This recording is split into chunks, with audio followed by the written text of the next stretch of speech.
Brussels, Belgium, August 5, 1915. The clang of prison bars echoed through the dimly lit corridor of the military prison. Edith Cavell, a British nurse, sat on a wooden chair awaiting her trial. Outside, Belgium's capital remained under the heavy shadow of German occupation. But her story had already reached far beyond the borders of this occupied city. The Germans expected British authorities to quietly accept their judgment. Instead, what unfolded was something far different. Cavell's impending execution would spark a wave of international outrage, shaking public opinion in Britain, France, and beyond. The world's eyes were now fixed on Brussels. This trial and her martyrdom would become one of the most pivotal moments in World War I propaganda, forever altering the narrative surrounding civilian resistance. They did not yet know that this very day would change the course of the war. Norfolk, England, 1865. The early morning light filtered through the windows of the Cavell family home in Swardeston, where Edith Louisa Cavell was raised. The young girl who had grown up helping her family and serving others would soon chart a path that would lead her to the heart of occupied Belgium. Her father, Frederick Cavell, served as the vicar of the village church, and the family lived a modest but respectable life. Edith was born on December 4, 1865, into a world where nursing was not yet regarded as a respectable profession for women of her class. The profession had only recently been transformed by Florence Nightingale's work during the Crimean War, and formal training programs were just beginning to emerge across Britain. Despite the traditional expectations placed upon her as the eldest daughter of a clergyman, Edith showed an early aptitude for caring for others. While many expected she would lead a quiet, traditional life, perhaps as a governess or teacher, Cavell had different ambitions. After working as a governess for several years in England and Belgium, she returned home in 1895 to care for her ailing father. This experience crystallized her calling. She wrote to her mother, "I can do no other than I have done. My duty is clear." These words would later become prophetic. At the age of 30, in 1896, Cavell enrolled as a probationer nurse at the London hospital under matron Eva Lux, one of the leading nursing educators of the era. The training was rigorous. Student nurses worked 12-hour shifts, 6 days a week, for minimal pay. They learned the new antiseptic techniques pioneered by Joseph Lister, studied anatomy and physiology, and practiced patient care under strict supervision. Cavell excelled in this demanding environment. Between 1900 and 1906, Cavell held various nursing positions across England. She worked as a private nurse, as a night superintendent at the St. Pancras Infirmary, and gained experience in treating patients with typhoid fever during an outbreak in Maidstone, Kent, in 1906. Her competence and dedication earned her an excellent reputation within the nursing community. In 1907, Dr. Antoine Depage, a prominent Belgian surgeon, invited Cavell to Brussels to head a new training school for nurses at the Berkendale Medical Institute. Belgium at that time had virtually no professional nursing system. Trained nurses were almost non-existent, and patient care was largely provided by religious orders with minimal medical training. Depage sought to modernize Belgian nursing along British lines. Cavell accepted the position and moved to Brussels. Over the next 7 years, she transformed nursing education in Belgium. Starting with just 4 nurses in training, she built a program that eventually trained hundreds of professional nurses. She established high standards for admission and training, insisting on thorough theoretical instruction combined with practical ward experience. By 1914, the Berkendale School had become one of the leading nursing institutions in Europe. Those who worked with Cavell described her as disciplined, demanding, yet deeply compassionate. She maintained strict professional standards, but also showed genuine concern for her students and patients. Her nursing philosophy emphasized both technical competence and humanitarian values. She believed nurses had a duty to care for all patients equally, regardless of nationality or allegiance. By the summer of 1914, Edith Cavell had established herself as a respected matron and nursing educator. She was 48 years old, unmarried, and devoted to her profession. When she returned to England for a brief holiday in July 1914, she had no idea that the world was about to change forever. Within weeks, European powers would be at war. Little did she know, her calling as a nurse would eventually position her as a key figure in a covert resistance network, risking her life to save others. Brussels, Belgium, August 1914. The German occupation of Brussels was swift and overwhelming. The sound of marching soldiers and the clanking of military vehicles filled the cobblestone streets. The city's civilian population, once peaceful and unaware of war's full horrors, suddenly found themselves under the strict control of an occupying force. Belgium had declared neutrality, but Germany invaded anyway to execute the Schlieffen Plan. The German army entered Brussels on August 20, 1914, after overwhelming Belgian defensive positions. The Belgian army, numbering only about 117,000 men, could not stop the massive German invasion force of over 750,000 troops. King Albert I and the Belgian government retreated to a small corner of unoccupied territory in the west, while most of the country fell under German military administration. Germany had hoped to quickly and easily control the Belgian population, forcing civilians into compliance through a combination of intimidation and administrative efficiency. German military governors immediately imposed martial law. They requisitioned buildings, seized supplies, and established a network of military police and informants to monitor the population. Public gatherings were banned, curfews were imposed, and civilians were required to carry identification papers at all times. However, the resilience of the Belgian people created unexpected difficulties for the occupiers. The contrast was clear. While Germany sought to subdue the population,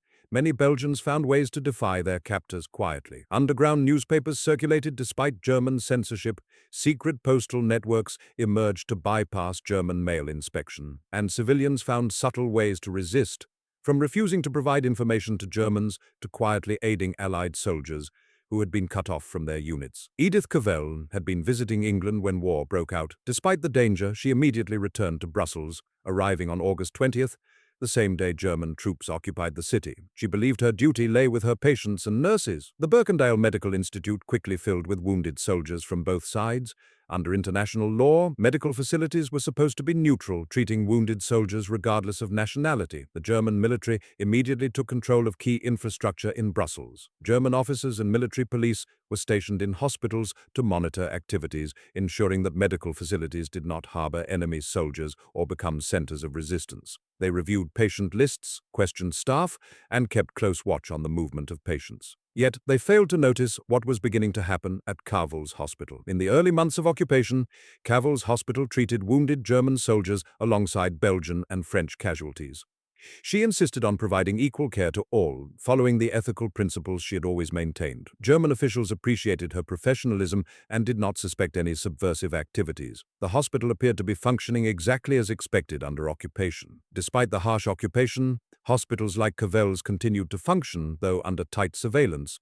The Germans relied on a network of informants and military police to monitor civilian actions. Weekly reports from the military government in Brussels documented the situation as largely subdued, though they noted that resistance movements were noteworthy and increasingly organized.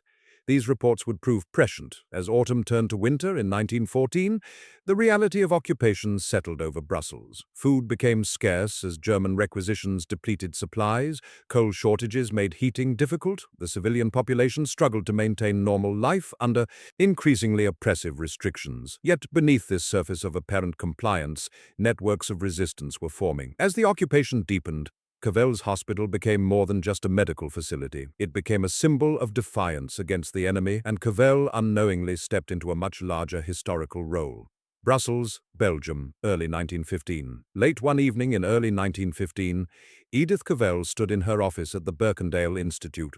She handed over a carefully prepared document to a Belgian resistance member named Herman Capiau, an architect who had become a key organizer in the emerging underground network. The escape of Allied soldiers from German captivity was becoming more frequent, and Cavell had taken on the role of protector and facilitator for these men. The network had begun almost by accident in November 1914. Two British soldiers, separated from their units during the German advance, sought refuge at the hospital. Cavell sheltered them for 2 weeks before Belgian resistance contacts helped smuggle them to neutral Holland. Word spread among the scattered remnants of British and French forces trapped behind German lines that a British nurse in Brussels might help them reach safety. Initially, the German authorities did not suspect Cavell's involvement in escape operations. They assumed her role as a matron would keep her focused on hospital administration and patient care. She was, after all, a middle-aged English nurse known for her professionalism and strict adherence to medical ethics. The Germans continued to send their own wounded to her hospital, confident in the neutrality of medical facilities under international law. However, as she increasingly became involved in aiding the escape of soldiers, the operation grew far beyond those first two British soldiers. By mid-1915, Cavell had helped facilitate the escape of over 200 Allied soldiers. The network operated with remarkable efficiency, though the scale of the operation would eventually prove impossible to conceal. The resistance network included numerous Belgian civilians who risked their lives to support the operation. Louis Bales, a Belgian patriot, provided Cavell with critical intelligence about German troop movements and safe routes to the border. Philippe Boeck, an architect like Capiau, helped produce forged identity papers and travel documents. Princess Marie de Croix and her brother, Count Reginald de Croix, sheltered soldiers at their chateau in Bellignes before sending them on to Brussels. Louise Toulis, a French schoolteacher, guided soldiers through the final leg of the journey to the Dutch frontier.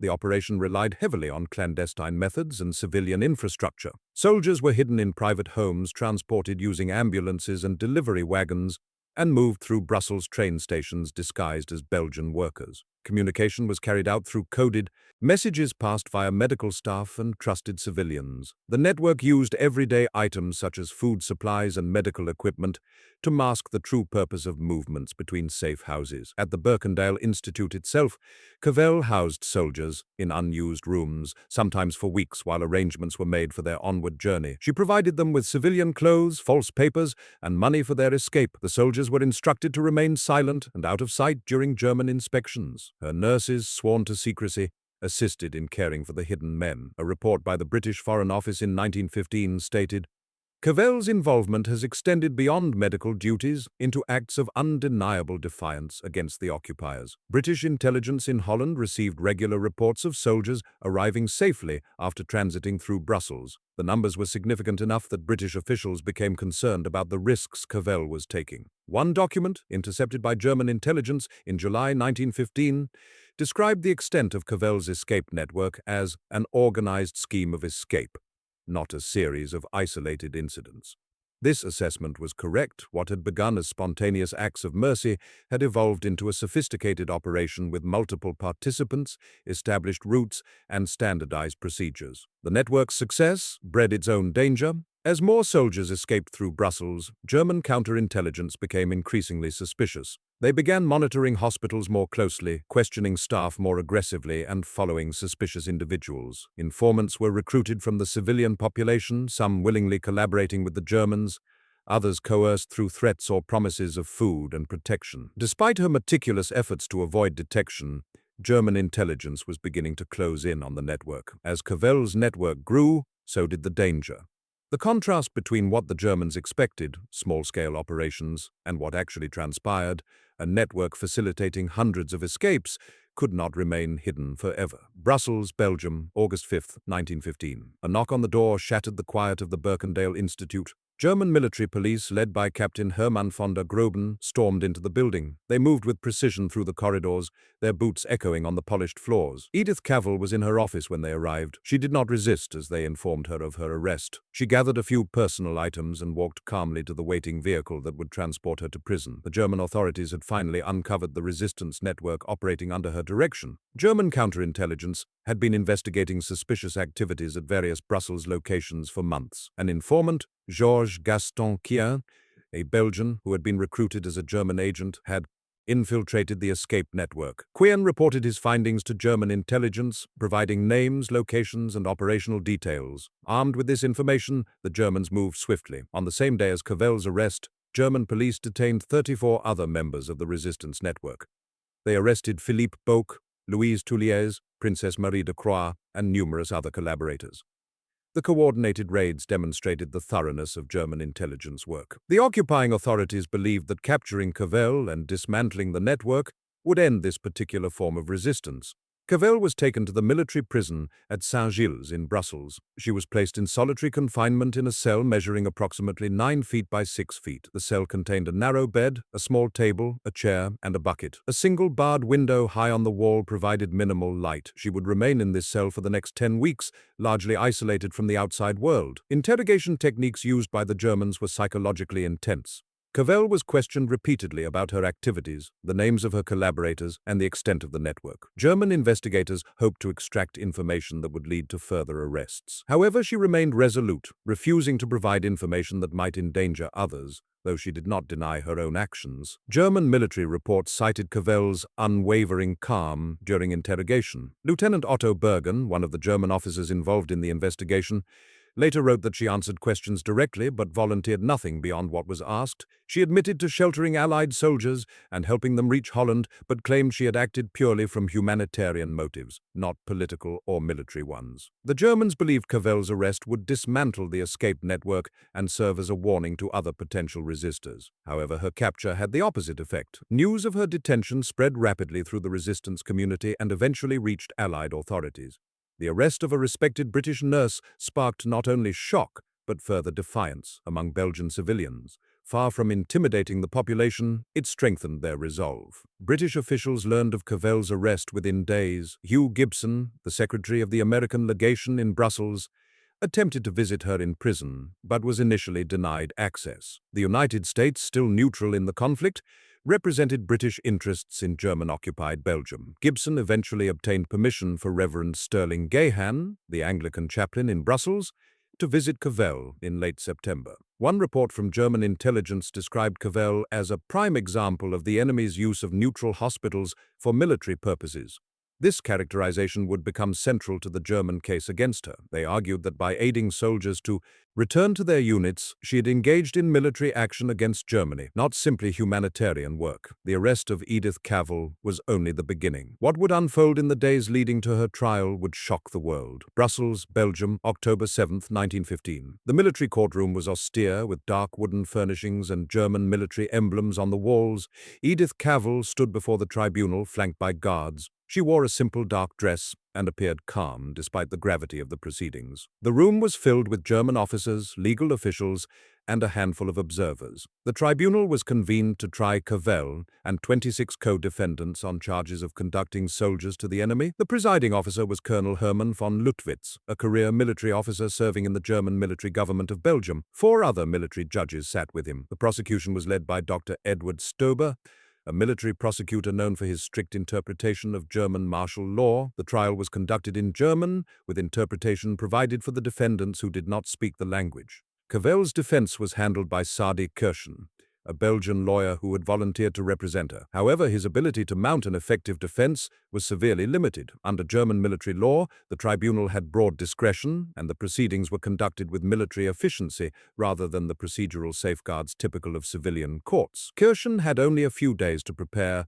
and limited access to his client. The charges against Cavell were straightforward. She was accused of violating Article 90 of the German Military Code, which prohibited conducting soldiers to the enemy. The prosecution presented evidence including intercepted messages, testimony from the informant Georges Kian, and statements from captured resistance members. They also introduced Cavell's own admissions from her interrogations. During the trial, Cavell did not deny the essential facts. She acknowledged that she had sheltered Allied soldiers and helped them escape to Holland. However, she insisted that her actions were motivated by humanitarian duty, not military objectives. She stated that she had treated wounded soldiers regardless of nationality and had helped men escape only after they had recovered and could no longer be classified as patients requiring medical care. In court, when given the opportunity to speak, Cavell said, "I am proud to have served humanity." Her defense attorney argued that her actions did not constitute military espionage or treason, but rather the humane treatment of wounded men. He emphasized that she had not engaged in gathering military intelligence, sabotage, or any other hostile act against Germany. She had simply provided shelter and assistance to soldiers trying to return home. The prosecution countered that the distinction was irrelevant under military law. By helping soldiers return to their units, Cavell had enabled them to rejoin the fight against Germany. Therefore, her actions directly aided the enemy war effort. The fact that she had acted from humanitarian motives rather than political ones did not absolve her under German military regulations. The Germans expected a swift conviction and punishment. The trial lasted only 2 days. The testimony was brief, the evidence straightforward, and the outcome largely predetermined. However, Cavell's trial garnered significant international attention. Even as the proceedings unfolded, calls for her release were emerging from Britain, France, and the United States. Diplomatic representatives attempted to intervene, but German military authorities insisted the tribunal was a matter of internal military justice. On October 8, 1915, The tribunal delivered its verdict. Cavell was found guilty of conducting soldiers to the enemy. The sentence was death by firing squad. The judgment also convicted Philippe Boque to death and sentenced several other defendants to various terms of imprisonment or forced labor. Of the 27 defendants tried, only Cavell and Boque received capital sentences. As the trial progressed, the outcome became increasingly clear. The Germans would not relent, and Cavell's fate would be sealed by a military tribunal. The speed of the trial's conclusion and the harshness of the sentence left little room for a diplomatic solution. London, England, October 9, 1915. News of Cavell's death sentence reached London within hours of the verdict. The British Foreign Office received urgent communications from Brussels describing the tribunal's decision and warning that execution might be imminent. The response in Britain was swift and emphatic. Government offices, newspapers, and the streets erupted with calls for her release. The British government immediately began diplomatic efforts to secure clemency. British Foreign Secretary Sir Edward Grey personally instructed the American ambassador in London to contact US officials in Brussels, asking them to intercede with German authorities on humanitarian grounds. The United States, as a neutral power representing British interests in occupied Belgium, was Britain's only direct channel to the German military government. American diplomats in Brussels were urged to seek an immediate audience with German officials to request a stay of execution. In Brussels, Hugh Gibson and Brand Whitlock, the American minister to Belgium, worked frantically to delay the execution. On the evening of October 9th, they sought an emergency meeting with Baron Oskar von der Lancken, head of the political department of the German administration. Von der Lancken received them, but stated that the matter was under military jurisdiction and he had no authority to intervene. He suggested they contact General Moritz von Bissing, the military governor. Whitlock and Gibson attempted to reach von Bissing, but were told he was unavailable and that a formal written petition for clemency would need to be submitted through proper channels. They drafted an urgent appeal emphasizing Cavell's humanitarian work, her status as a nurse, and the international implications of executing her. However, German officials made it clear that any review would take time, and they gave no assurance that the sentence would be commuted. Germany expected minimal international backlash. German military authorities argued that Cavell had clearly violated military law and that her execution was justified under the rules of war. They pointed out that she had admitted to helping over 200 soldiers escape, directly aiding the enemy war effort. From the German perspective, her nationality and profession were irrelevant to the legal judgment. However, Cavell's death sentence became a global rallying point, particularly in Britain and France. The British press published outraged editorials condemning German brutality. The Times of London wrote that the execution of a nurse would represent a crime against civilization. Public figures, including Prime Minister Herbert Asquith, spoke out in her defense. Protests were organized outside German diplomatic missions in neutral countries. In France, newspapers characterized the pending execution as evidence of German barbarity. The French government lodged formal protests through neutral intermediaries. Even in neutral countries like the United States and the Netherlands, public opinion turned sharply against Germany. Her execution would become a key moment in Allied wartime propaganda. Though this outcome was not yet apparent to German authorities, the British ambassador to Germany before the war, Sir Edward Goschen, had fled when hostilities began.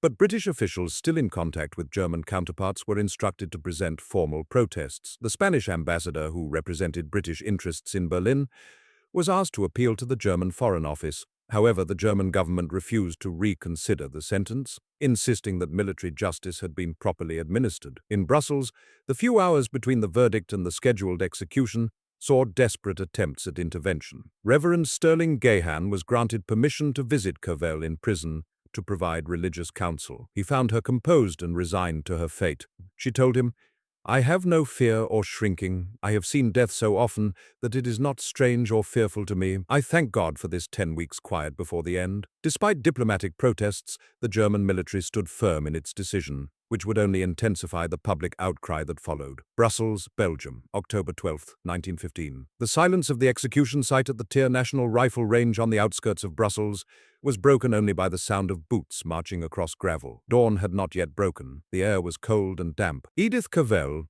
and Philippe Boque were transported separately to the execution ground in the early morning hours, around 6 o'clock. Cavell had spent her final night in prayer and reflection. Reverend Gahan had visited her the previous evening, and they had shared communion together. She gave him messages to deliver to her family and friends. She wrote a final letter to her nurses, expressing her gratitude for their service and urging them to continue their work with dedication. She also wrote to her mother, though that letter would not reach England for several weeks. The execution was carried out by a German firing squad composed of 8 soldiers, armed with standard-issue Mauser Gewehr 98 rifles. The rifles had been used by German infantry throughout the war and were known for their accuracy and reliability. The execution followed standard German military protocol for capital punishment. 2 execution posts had been erected. Cavell and Bock would be shot separately, but within minutes of each other. Witnesses to Cavell's execution included German military officials required to verify proper execution of the sentence, as well as Reverend Gahan and Pastor Leseur, a Belgian Protestant minister who accompanied Bock. They later described how Cavell walked to the execution post with remarkable composure. She declined the offer of a blindfold, preferring to face her executioners directly. According to accounts from those present, Cavell's final words were brief. She reportedly said, "I am glad to die for my country." Some accounts also record her saying, "I wish I could do more for my country." She then stood quietly as the squad took position. The commanding officer gave the order to fire. The volley rang out across the rifle range. Cavell died instantly. The time was recorded as approximately 7 o'clock in the morning. Philippe Bock was executed immediately afterward at the second post. The German military completed the required documentation, recording the executions as having been carried out in accordance with the verdict of the military tribunal. The bodies were buried in an unmarked grave at the rifle range. German authorities prohibited any public funeral or memorial service, fearing it would become a focus for anti-German demonstrations. The Germans believed her execution would demoralize the resistance and demonstrate that collaboration with the enemy would be severely punished. However, the execution had precisely the opposite effect.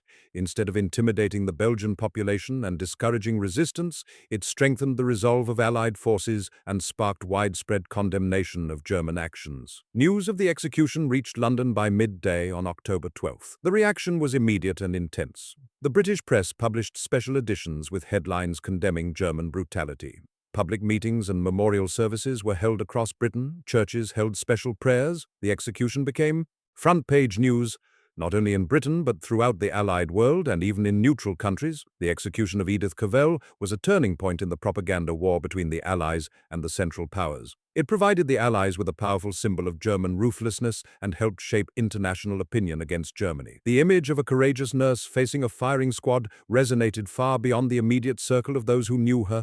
Her death would inspire resistance efforts across occupied Europe and fuel Allied determination to continue the war. London, England, October 1915. News of Cavell's execution reached London within hours of the event, spreading rapidly through government offices, newspapers, and into the streets. The reaction was unprecedented. Public outrage erupted immediately, streets filled with protesters calling for action against Germany. Her death became a rallying cry, strengthening the resolve of the British public and military rather than dampening morale as the Germans had anticipated. The British War Cabinet, meeting in emergency session, issued a formal statement condemning the execution. Prime Minister Herbert Asquith declared that Cavell's death illustrated the difference between the Allies and their enemies. He characterized it as evidence of German disregard for international norms and humanitarian principles. The statement referred to her death as a call to arms for the British people, urging increased commitment to the war effort. British officials, including General Douglas Haig, who commanded British forces in France, publicly honored Cavell's sacrifice.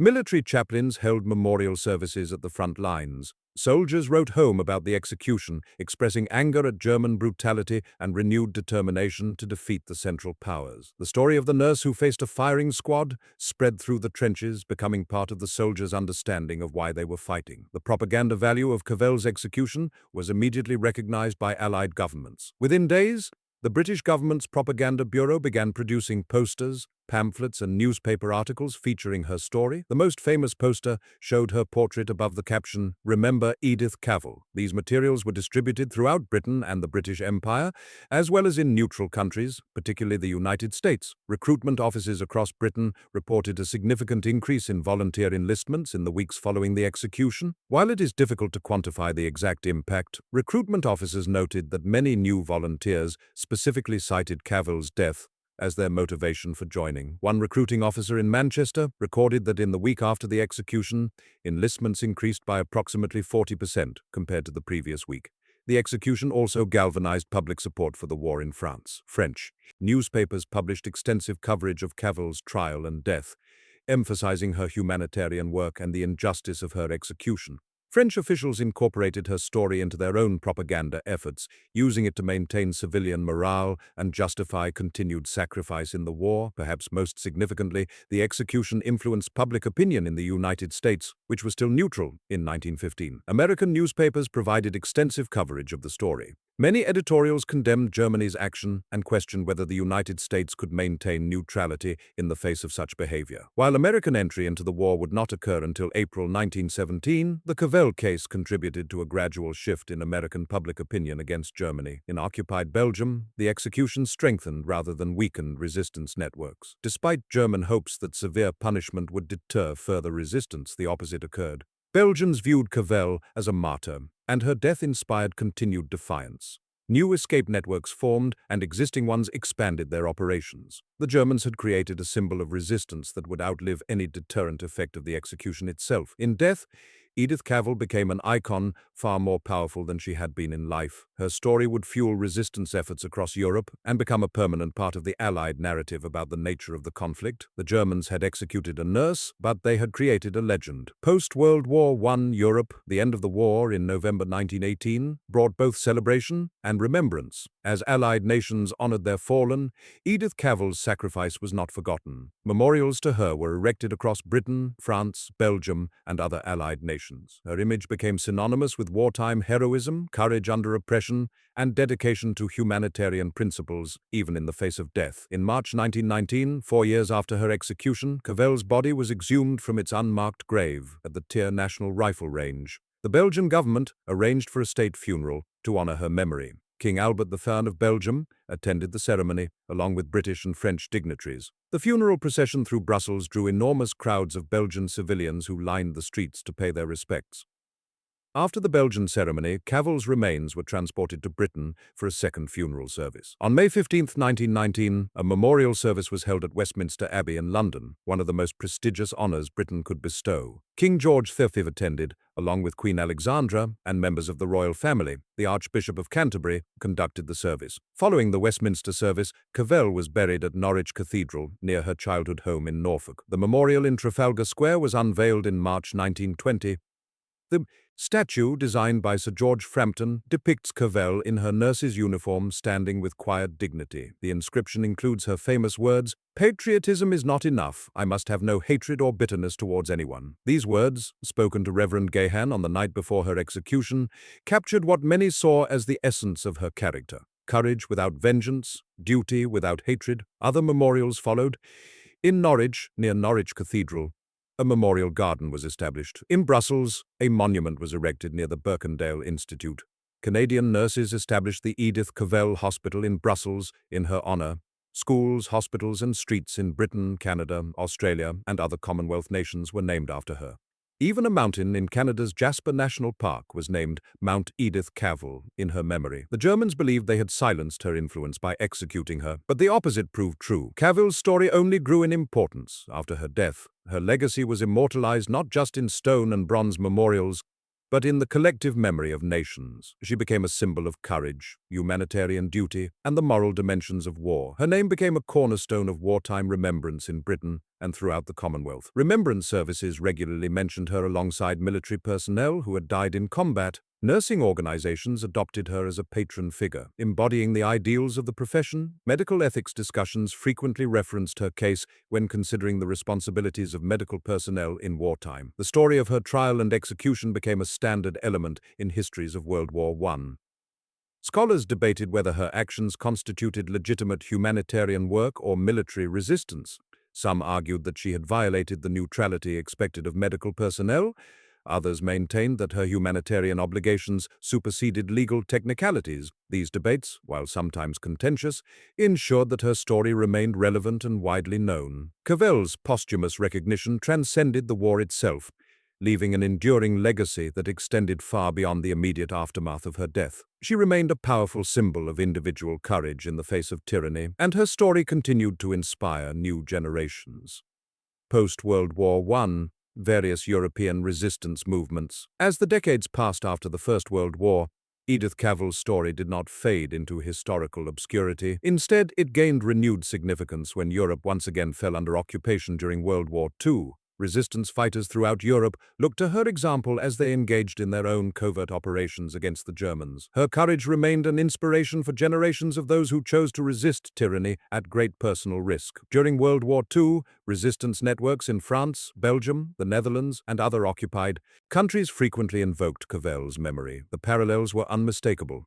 Like Cavell, these new resistors risked execution for sheltering Allied soldiers and airmen, operating escape lines, and defying occupying forces. Belgian resistance members in particular saw themselves as continuing the work she had begun. The Comet Line, one of the most successful escape networks of World War II, helped downed Allied airmen evade capture and return to Britain through Spain. The organization's founder, André de Jong, explicitly mentioned Cavell as an inspiration for her work. De Jong, a young Belgian woman working as a nurse, saw direct parallels between her situation and Cavell's during the First World War. Like Cavell, she risked her life to help Allied servicemen escape. In France, resistors operating escape lines through Paris and into Vichy France drew lessons from Cavell's network. They studied the mistakes that had led to her capture, particularly the infiltration by German agents. They implemented more rigorous security procedures, compartmentalized their operations more strictly, and limited the number of people who knew complete details of the escape routes. Despite these precautions, many French resistance members suffered the same fate as Cavell, facing German firing squads for their activities.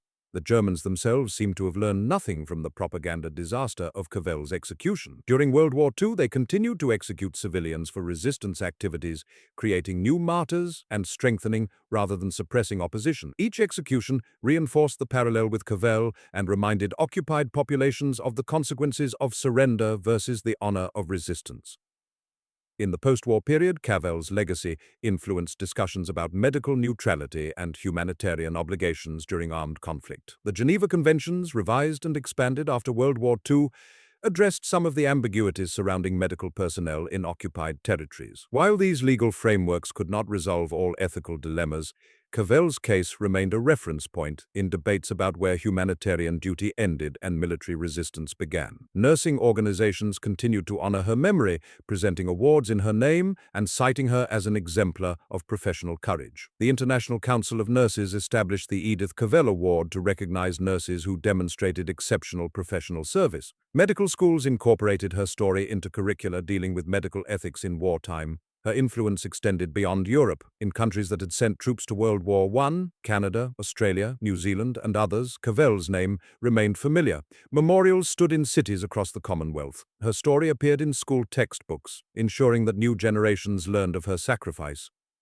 The mountain named in her honor in the Canadian Rockies became a popular destination, introducing her legacy to people who might not otherwise have encountered her story. Edith Cavell's story continued to influence resistance movements during World War II, proving that individual acts of bravery could leave a lasting impact that transcended any single conflict. Her example demonstrated that ordinary people, faced with extraordinary circumstances, could choose courage over safety and principle over survival. London, England, 1919. The city of London, now free from the shadow of war, stood solemnly before the memorial to Edith Cavell in the months after the armistice. The commemoration ceremonies that followed the war's end included special recognition of her sacrifice. Veterans returned from the front, civilians resumed normal life, but the memory of those who had given everything remained vivid. The contrast between the German expectations and the actual outcome of Cavell's execution stood as one of the war's most striking examples of miscalculation. German authorities believed that executing her would deter resistance and demonstrate the consequences of aiding the enemy. Instead, they created a martyr whose story strengthened Allied resolve, influenced neutral opinion, and inspired resistance movements for generations. The numbers tell part of the story. Over 200 Allied soldiers reached safety through Cavell's network before her arrest. After her execution, recruitment in Britain increased significantly. The propaganda value of her martyrdom reached millions through posters, pamphlets, and newspaper coverage.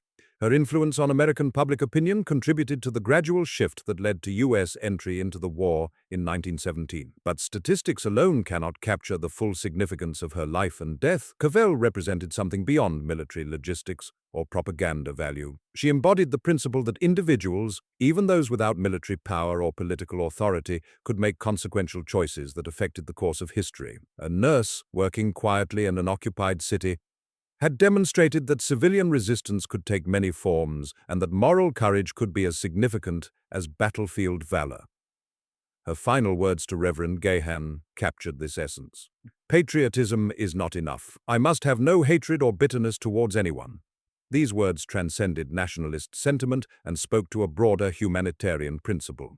She had acted not from hatred of Germany, but from a sense of duty to help those in need. Even facing execution, she refused to embrace bitterness. This combination of courage and compassion made her story particularly powerful and enduring. The German military tribunal that sentenced her argued that she had violated military law by conducting soldiers to the enemy. Legally, under German martial law, this argument had merit. However, the court failed to understand or account for the broader implications of executing a nurse who had acted from humanitarian motives. The legal technicalities were overwhelmed by the moral and propaganda dimensions of the case.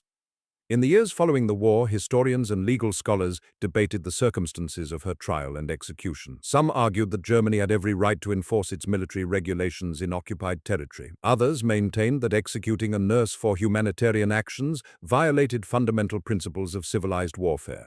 These debates, while important, missed what made Cavell's story significant. Not the legal questions, but the human choices she made and the consequences that flowed from them. The memorials erected in her honor in London, Brussels, Norwich, and elsewhere served as physical reminders of these themes. Each memorial preserved not just the memory of one individual, but a broader lesson about courage, duty, and the power of individual action in the face of oppression. The inscriptions on these memorials, quoting her own words, ensured that future generations would understand what she had stood for. Edith Cavell's life and death showed that resistance to tyranny could take many forms. Military resistance, political opposition, and civilian defiance all played roles in the struggle against oppression. Her particular form of resistance, sheltering soldiers, facilitating escapes, maintaining human dignity in the face of occupation, demonstrated that even those without weapons or armies could effectively challenge tyranny. One nurse, in particular, became an enduring symbol of that resistance. From a quiet childhood in Norfolk to professional training in London, from nursing reform in Brussels to resistance leadership during occupation, her journey traced an arc that intersected with some of the most significant events of the early 20th century. Her execution, intended to intimidate and deter, instead inspired and strengthened those who opposed German occupation. The lasting impact of her sacrifice extended far beyond the immediate circumstances of World War I. Her story influenced resistance movements in World War II, shaped discussions about medical ethics in wartime, and became a permanent part of how nations remembered the costs and moral dimensions of armed conflict. The memorials that continue to stand, the institutions that bear her name, and the stories that continue to be told all testify to the enduring significance of her choices. In the end, what the Germans sought to suppress through execution was amplified 1,000-fold. Edith Cavell, who might have lived out her life as a respected but largely unknown nursing educator, became instead one of the most recognized figures of the First World War.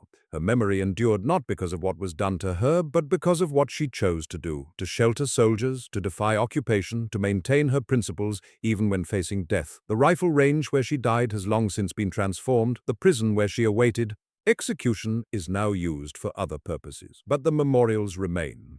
The story continues to be told, and the lesson she embodied, that individual courage can challenge even the most overwhelming power, remains as relevant as it was in October 1915. Edith Cavell proved that one person's choices could matter profoundly, that humanitarian duty could transcend political boundaries, and that the manner of one's death could shape history as significantly as the deeds of one's life. She faced the firing squad with dignity, died without bitterness, and left a legacy that would outlive empires.